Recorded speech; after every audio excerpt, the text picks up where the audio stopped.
Graças a Deus, amados, estamos aqui mais uma vez gravando a nossa mensagem para domingo às 15 horas no YouTube e às 16 horas no Facebook e no Instagram.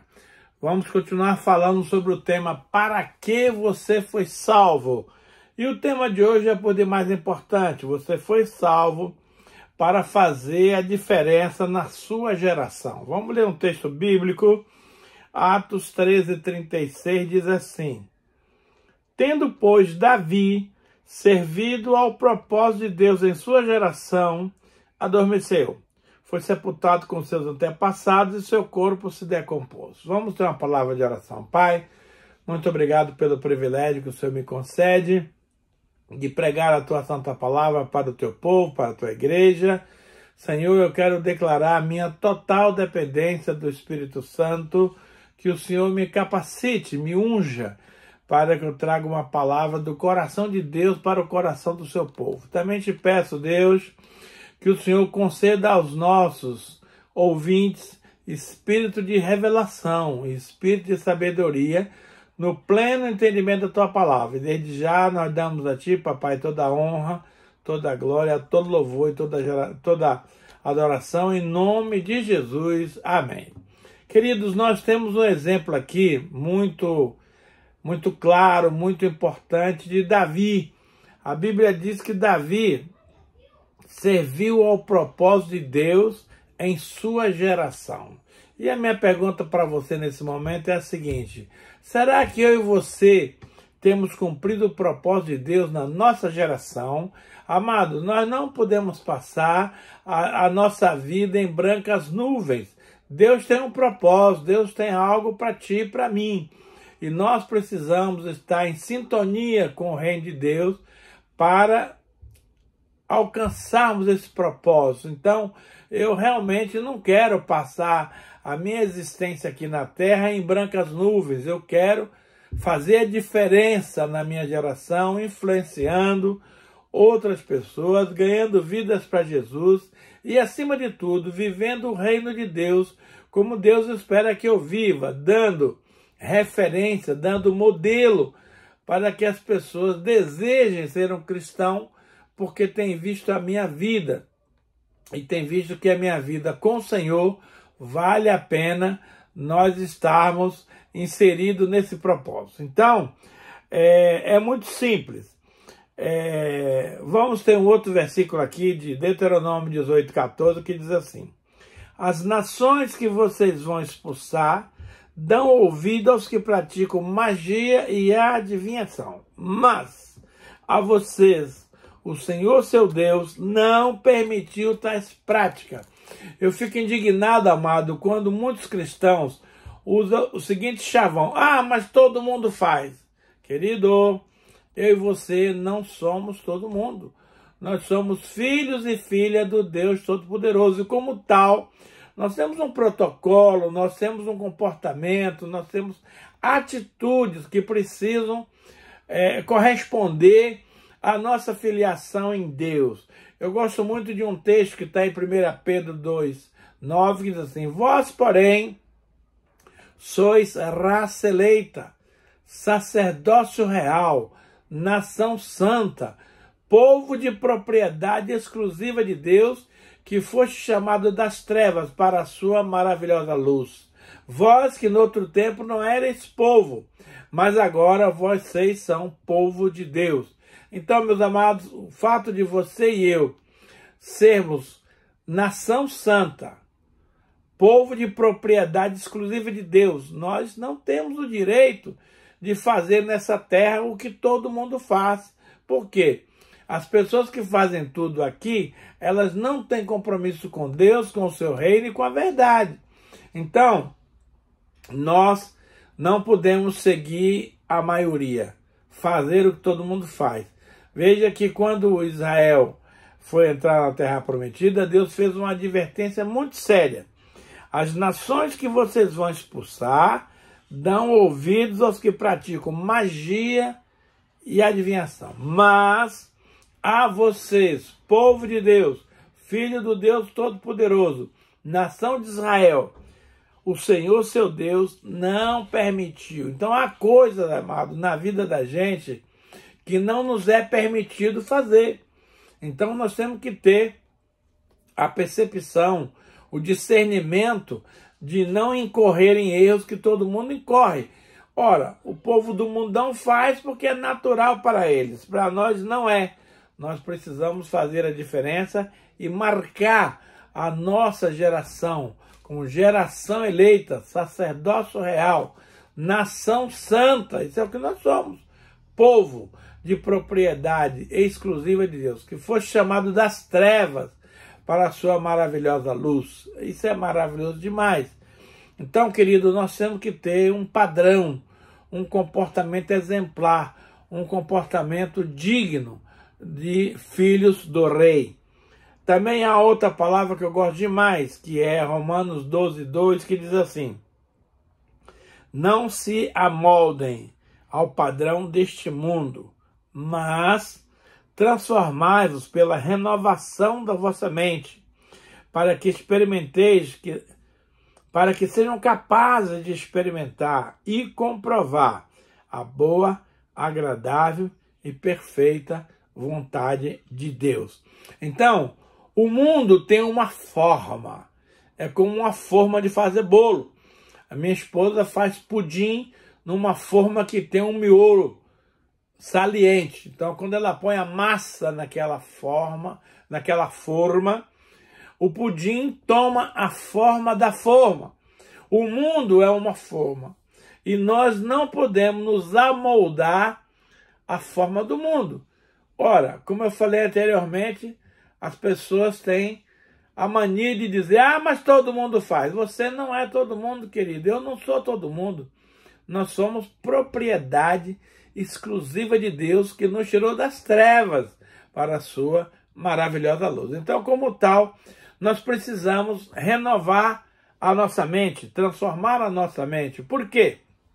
Porque durante muitos anos a nossa mente foi formada com conceitos do mundo, das religiões, da sociedade, da escola onde você estudou. Então você trouxe um conhecimento do passado que hoje não se ajusta mais às regras do povo de Deus. Então hoje eu não posso mais levar vantagem como fazia antes, porque no Brasil tem essa cultura. Ah, você tem que levar vantagem. Você tem a cultura do jeitinho. Para tudo tem um jeitinho brasileiro. Você tem a cultura de não fazer as coisas certas e achar que está correto. Ei, passou. Esse tempo não te pertence mais. Hoje, nós pertencemos ao reino de Deus, que é um reino próprio, com regras apropriadas, com instruções, com protocolos adequado para o reino de Deus. Então, é muito importante que você selecione o seu comportamento, a sua postura, para não incorrer em erro. Então, amado, aquilo que no passado a gente achava que era normal, hoje não é. Então é preciso trocar o disquete do computador, tirar aquele disquete antigo e pôr um programa novo, conforme a Bíblia Sagrada nos ensina. Então, o mínimo que nós podemos fazer é renovar a nossa mente. Como que eu faço isso? Substituindo os padrões mentais antiquados, antepassados, para padrões bíblicos da palavra do Senhor. Então, hoje, a nossa regra de fé e prática é a Bíblia Sagrada, não é mais a cultura, não é mais os costumes, não é mais a moda.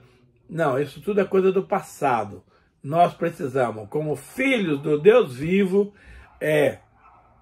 mudar o padrão da nossa mente, os nossos pensamentos, até porque, meus amados, tudo começa na mente.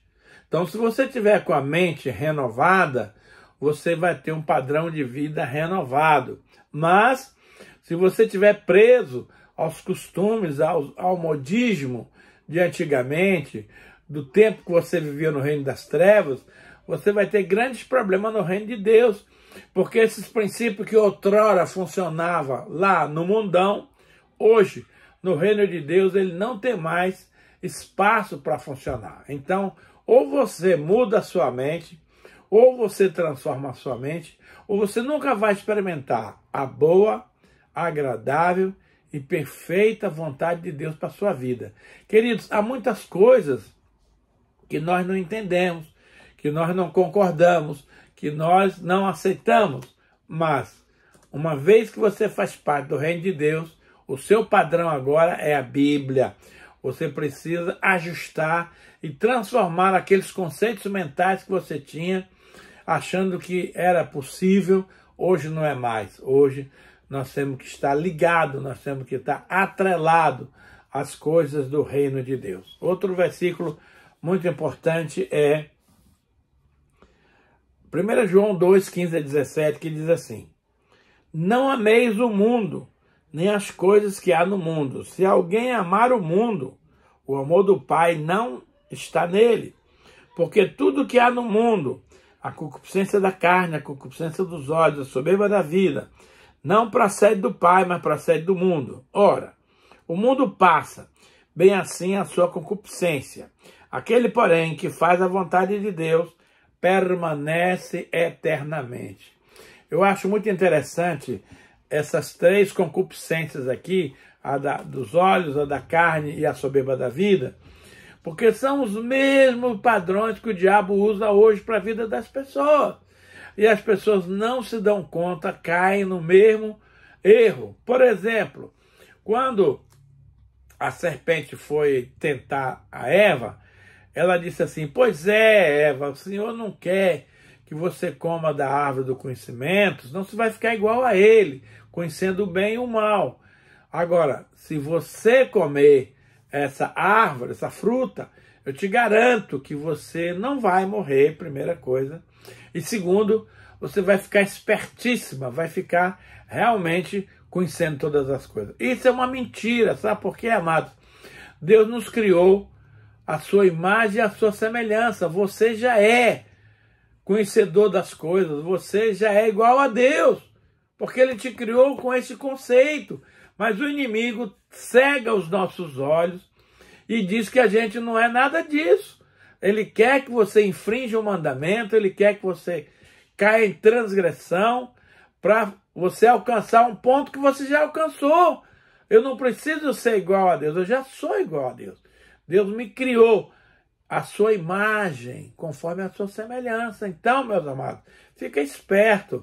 Não entra nessa neura, nessa pira de querer fazer a vontade do diabo para você ser igual a Deus. Você já é, não precisa provar nada. O diabo chegou para Jesus e disse: olha, se você é realmente filho de Deus, transforme essas pedras em pães. Mas peraí, Jesus sabia quem ele era. Ele não precisava provar nada para o diabo, porque ele é filho de Deus e ponto final. Você também é um filho de Deus. Você não precisa provar que você é o que você já é. Então vamos ficar esperto e não vamos entrar nessa pira de amar o mundo, as coisas que há no mundo, concupiscência dos olhos, que é querer ter o que você não pode ter, concupiscência da carne, querer comer o que você não pode comer, fazer o que você não pode fazer, e a soberba da vida, que é ser igual a Deus. Amado, você é a imagem e semelhança de Deus. Você tem o Espírito Santo dentro de você, então você sabe tudo. Não há necessidade de mentir, de transigir, de fazer coisas erradas, para você alcançar uma coisa que você já é. Veja como o nosso inimigo é astuto, no sentido de querer enganar o homem. Agora, aquele que faz a vontade de Deus permanece eternamente. Então, meus amados, fazer a vontade de Deus é mais importante do que amar o mundo e as coisas que há no mundo. Vamos, então, ter este conhecimento, esse conceito. Uma palavra também muito interessante é Tiago 4, de 1 a 10, que diz assim: de onde procedem as guerras e contendas que há entre vós? É uma pergunta. De onde procedem as guerras e contendas que há entre vós? Veja, De onde, senão dos prazeres que militam na vossa carne? Cobiçais e nada tendes. Matais e invejais e nada podeis obter. Viveis a lutar e a fazer guerra. Nada tendes porque não pedis. Pedis e não recebereis porque pedis mal, para esbanjardes em vossos prazeres. Infiéis, não compreendeis que a amizade do mundo é inimiga de Deus? Aquele, pois, que quiser ser amigo do mundo, constitui-se inimigo de Deus. Ou, supondes que em vão afirma a Escritura: é com ciúmes que por nós anseia o seu Espírito, que ele fez habitar em nós? Antes, ele dá maior graça, pelo que ele diz: Deus resiste aos soberbos, mas dá graça aos humildes. Sujeitai-vos, portanto, a Deus, mas resisti ao diabo, e ele fugirá de vós. Chegai-vos a Deus, e ele se chegará a vós outros. Purificais as mãos, pecadores, e vós que sois de ânimo dobre, limpai o coração. Afligi-vos, lamentai e chorai. Converta-se o vosso riso em pranto e a vossa alegria em tristeza. Humilhai-vos na presença do Senhor e ele vos exaltará. Queridos, esse texto aqui, ele é tremendo, ele é maravilhoso, ele é por demais explicativos. Então vem a grande pergunta: de onde procedem as guerras e as contendas que há em vós? De onde, senão, dos prazeres que militam na vossa carne? Querido, deixa eu lhe dizer algo importante. Deus é a fonte do prazer. Porém, existem prazeres que são lícitos, permitidos por Deus, e há prazeres que são ilícitos, que não são permitidos por Deus. Por exemplo, o sexo é uma bênção que Deus instituiu no conceito do casamento. Então, quando um casal casado pratica o ato sexual, ele está sendo abençoado, é um prazer lícito. Deus deseja que os casais tenham muito prazer com seus cônjuges, mas nós não temos o direito, que nós que somos casados, de praticar a infidelidade conjugal. Então eu não posso transar com uma outra mulher que não seja a minha esposa. A minha esposa não pode se envolver com outros homens, senão comigo. E esse assunto hoje está tão arraigado, está tão banalizado, está tão comum na sociedade que nós vivemos, que é um verdadeiro absurdo. As pessoas simplesmente enjoam do outro e pula cerca, vai praticar relação sexual ilícita, e isso aí é pecado. Então Deus não é contra o prazer, Deus é contra o prazer ilícito. Toda vez que o homem se une à sua esposa, o Senhor está presente na relação conjugal. Mas toda vez que o homem ou a mulher pratica um ato sexual impuro, que não seja do seu cônjuge, o diabo está presente naquela relação. E acontece que muitos demônios são transmitidos para o parceiro.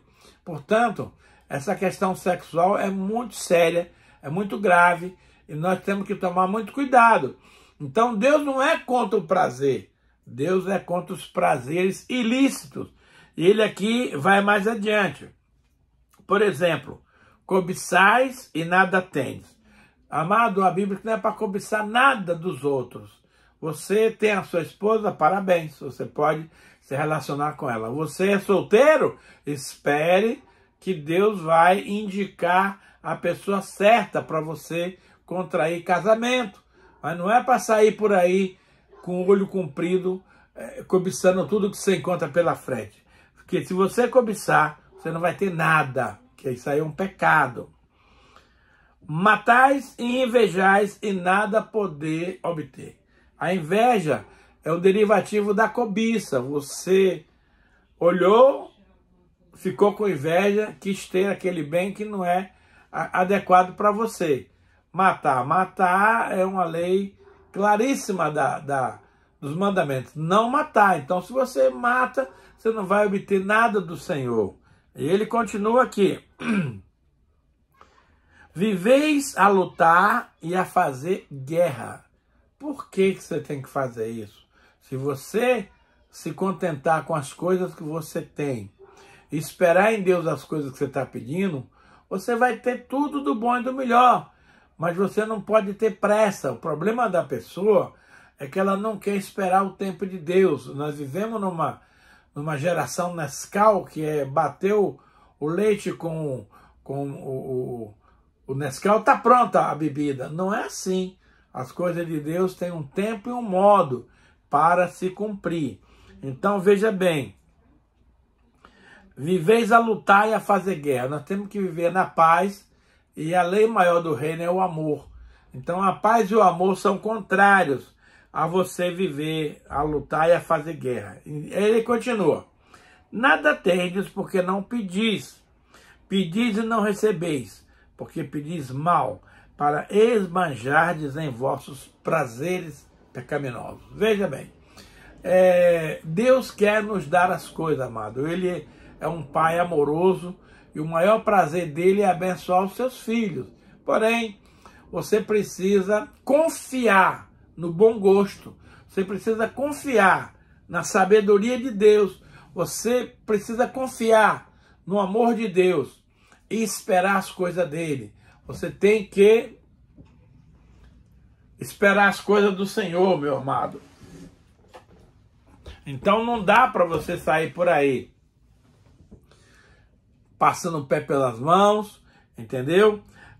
Pedir para esbanjar, para desperdiçar. Veja que o Senhor, ele fez o milagre da multiplicação dos pães. Foram, segundo a Bíblia, 5.000 homens, fora as mulheres e as crianças. Mas, ao final dessa multiplicação, ainda sobraram 12 cestos cheios, que o Senhor não permitiu que fosse desperdiçado. Os apóstolos, quando saíram dali, levaram aqueles pães para alimentar mais pessoas lá na frente. Então, Deus não gosta de desperdício.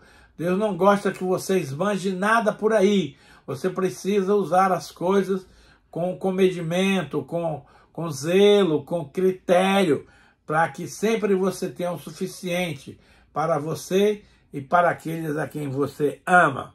Então, tem que cuidar com isso. Se você pedir mal, você não vai receber.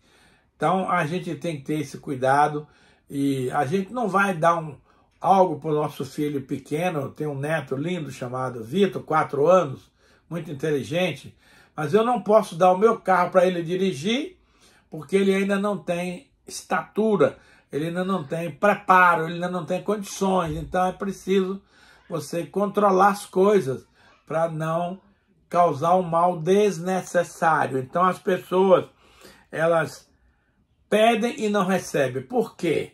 Porque elas querem esbanjar nos seus prazeres pecaminosos. Então, Deus não quer que você faça isto. E ele continua, infiéis. Não compreendeis que a amizade do mundo é inimiga de Deus? Gente, isso é muito sério. Tem muita gente preferindo a amizade do mundo à amizade de Deus. E isso é um erro muito, muito grave. Então ele diz, aquele, pois, que quiser ser amigo do mundo, olha só, constitui-se inimigo de Deus. Não precisa você fazer nada. O fato de você se tornar amigo do mundo automaticamente te coloca na condição de inimigo de Deus. Portanto, tome muito cuidado quando você vai usar as coisas do mundo para não se envolver em atos pecaminosos e perder a sua bênção do reino de Deus. E ele diz mais, olha, você pensa que é em vão que a Escritura afirma que é com ciúme que por nós anseia o Espírito, que ele fez habitar em nós?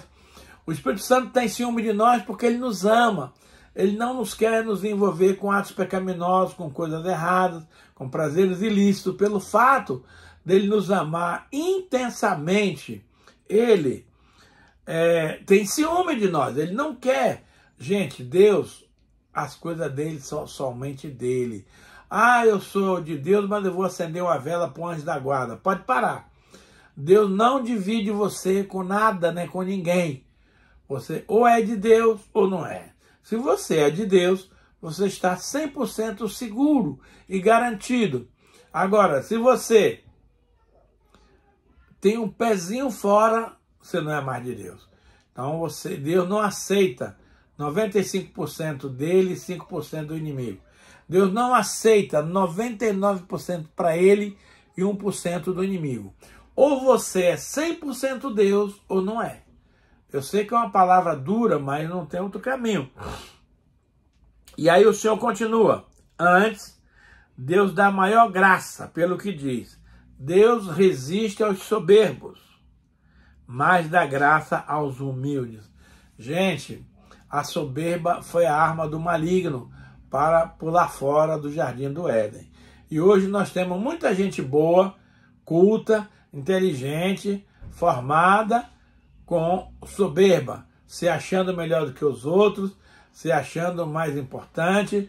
Gente, aqui diz que Deus dá graça aos humildes. Humilde é você achar sempre que seu interlocutor é melhor do que você, é mais inteligente, é mais capaz, e você fica no segundo plano. Olha só. Portanto, eu gosto disso. Resistir ao diabo e ele fugirá de vós. Acontece, meus amados, que na maioria das vezes as pessoas estão resistindo a Deus e o diabo está se aproveitando da pessoa. Olha, a palavra do Senhor, ela tem que ser aplicada na íntegra. É como está escrito aqui. Sujeitai-vos a Deus, submeta-se, obedeça aos princípios e resistir ao diabo. Não precisa fazer mais nada. Ele automaticamente vai fugir de você. Agora, se você se sujeitar ao diabo e resistir a Deus, que é o que a grande maioria faz, aí, meu filho, você está com um baita de um problema na sua vida. Portanto, reveja as suas posições, a sua maneira de se portar. E a Bíblia vai mais além. Diz assim, chegai-vos a Deus, e ele se chegará a vós. Purificais as mãos pecadoras, e vós que sois de ânimo dobre, limpai o coração. Gente, isso é muito sério. Se você se achegar a Deus, Deus vai se achegar a você. Mas se você se achegar ao diabo, o diabo vai se chegar a você. É um divisor de águas. É esse ou aquele. É assim ou assado. Não dá para misturar as estações, não dá para inverter os valores, as ordens, porque as coisas não acontecem dessa forma. Olha só. Vós que sois de ânimo dobre, limpai o coração. Ah, amados, a Bíblia não gosta de pessoas vacilantes, de pessoas que uma hora quer, outra hora não quer, uma hora vai, outra hora não vai. O famoso bipolar. No reino de Deus isso não existe. Você precisa ter uma postura só, uma fé só, uma decisão determinada. Eu sou do Senhor e fim de papo. Eu não posso ficar um pé lá, outro cá. Crente Raimundo, um pé no reino e outro pé no mundo. Não vai rolar, querido. Você precisa ser um cristão autêntico, que segue os princípios do reino. Ele diz mais, afligi-vos e lamentai e chorai. O mundo está nos levando a esse ponto. Converta-se o vosso riso em pranto e a vossa alegria em tristeza. E para finalizar, diz mais, humilhai-vos na presença do Senhor e ele vos exaltará. Nós queremos fazer o contrário. A gente quer se exaltar na presença do Senhor. Aí você vai ser humilhado. É simples assim. As regras no reino funcionam mesmo. Não adianta você querer inventar moda. A palavra de Deus é o padrão. Vamos ter uma palavra de oração. Obrigado, Senhor, por essa palavra. Ajuda-nos, papai, a fazer a diferença na nossa geração. Nós queremos, pai, cumprir os princípios da palavra. Abençoa, pai, cada um dos nossos ouvintes, dando-lhe saúde, alegria, paz, unção e conhecimento. Abençoa, pai, aqueles que estão assistindo essa nossa live.